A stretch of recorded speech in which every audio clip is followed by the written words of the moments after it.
Assalamualaikum warahmatullahi ta'ala wabarakatuh. Alhamdulillah alamin wassalatu wassalamu ala asyrafil anbiya wal mursalin wa ala alihi wa sahbihi ajma'in. Salam sejahtera, salam kejayaan, salam kehebatan daripada Muallim S. Ada kita bersama dengan Muallim S lagi untuk sesi PDPR pada kali ini. Jadi insya-Allah anak-anak tahun 3 yang terutama tahun 3 Ali dan juga 3 Osman.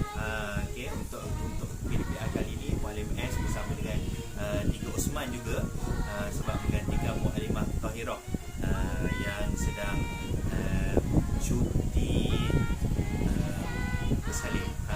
Baiklah. Jadi insya-Allah pada kali ini untuk pelajar tahun 3 sama-sama kita belajar bagaimana untuk kita mengenal pasti imbuhan apitan. Imbuhan apitan. Sebelum ni kita dah belajar imbuhan awalan, kemudian kita dah belajar imbuhan akhiran, dan untuk kali ini pula kita belajar imbuhan apitan. Jadi untuk tajuk ini Muallim letakkan khas kawan Muallim daripada YouTube,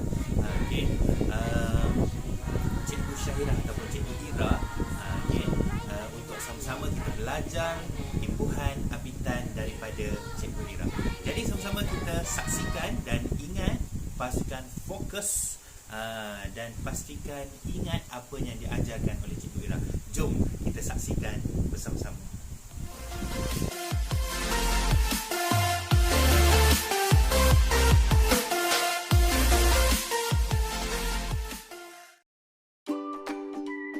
Assalamualaikum warahmatullahi wabarakatuh.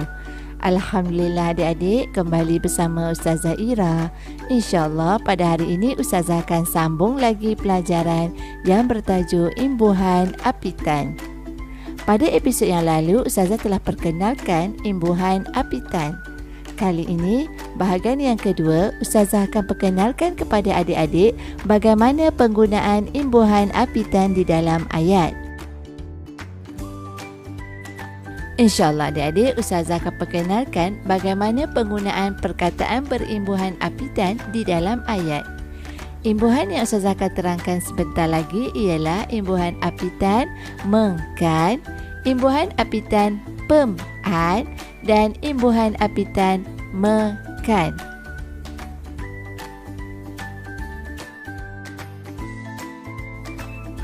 Baik, mari kita lihat contoh perkataan imbuhan apitan mengkan. Yang pertama, menghilangkan. Kata dasarnya ialah hilang. Kita lihat contoh ayat. Ahmad menghilangkan buku saya. Imbuhan apitan di sini ialah menghilangkan. Seterusnya, perkataan kedua, menggantikan.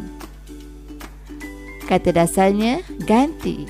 Contoh ayat, ibu menggantikan baju adik yang koyak itu. Seterusnya, menggunakan. Kata dasarnya guna. Abang menggunakan pisau untuk memotong daging. Seterusnya, menghuraikan. Kata dasarnya ialah hurai. Contoh ayat, Ustaz menghuraikan maksud ayat Al-Quran. Dan perkataan yang terakhir, menghasilkan. Kata dasarnya hasil. Pokok itu menghasilkan buah yang banyak.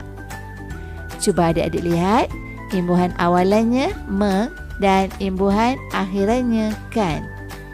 Apabila digabungkan menjadi imbuhan apitan. Baiklah, seterusnya kita pergi kepada imbuhan apitan pem-an. Contoh perkataan yang diberi ialah pemberian. Kata dasar beri. Contoh ayat, rantai pemberian ibu sangat cantik. Seterusnya, pembaziran. Kata dasarnya bazir. umat Islam dilarang melakukan pembaziran. Seterusnya, pembuatan. Kata dasarnya buat. Kami melihat proses pembuatan keropok di Terengganu. Perkataan seterusnya, pembelajaran. Kata dasarnya belajar. Contoh ayat, pembelajaran atas talian sangat digalakkan. Seterusnya, pembedahan. Kata dasarnya bedah. Doktor telah berjaya melakukan pembedahan. Ya, cuba adik-adik perhatikan. Perkataan yang berwarna merah itu adalah imbuhan apitan, iaitu kata terbitan dari imbuhan apitan. Mari adik-adik lihat imbuhan apitan mekan. Contoh perkataan melakukan. Kata dasar laku.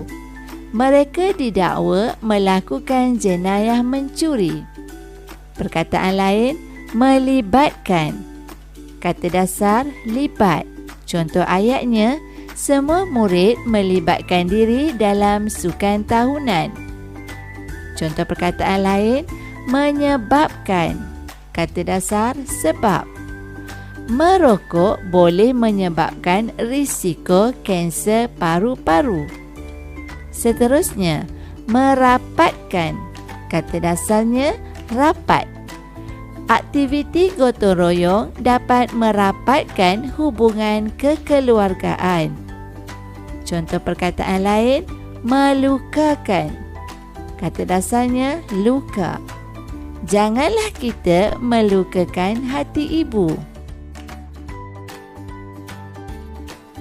Ya adik-adik, sebelum ni Ustazah telah jelaskan perkataan-perkataan imbuhan apitan mengkan beserta contoh ayatnya. Imbuhan apitan pem'an juga bercontohkan ayatnya dan imbuhan mekan serta contoh ayat-ayatnya. Dan sebagai latihan, Ustazah inginkan adik-adik mengkelaskan imbuhan apitan mengkan, imbuhan apitan pem'an dan imbuhan apitan mekan di dalam kotak-kotak yang telah disediakan ini. Adik-adik boleh merujuk perkataan-perkataan yang Ustazah telah berikan tadi dan masukkan mengikut kelas-kelas yang telah disediakan. Seterusnya, sebagai latihan yang kedua, adik-adik dikehendaki membina ayat sendiri. Sila bina ayat berdasarkan perkataan berikut: menggunakan, pembelajaran dan melakukan. Harap adik-adik dapat bina dengan sebaik-baiknya. Baiklah adik-adik, harap adik-adik memahami bagaimana penggunaan perkataan berimbuhan di dalam ayat-ayat yang Ustazah bacakan sebentar tadi. Sekian dulu daripada Ustazah. Assalamualaikum warahmatullahi wabarakatuh.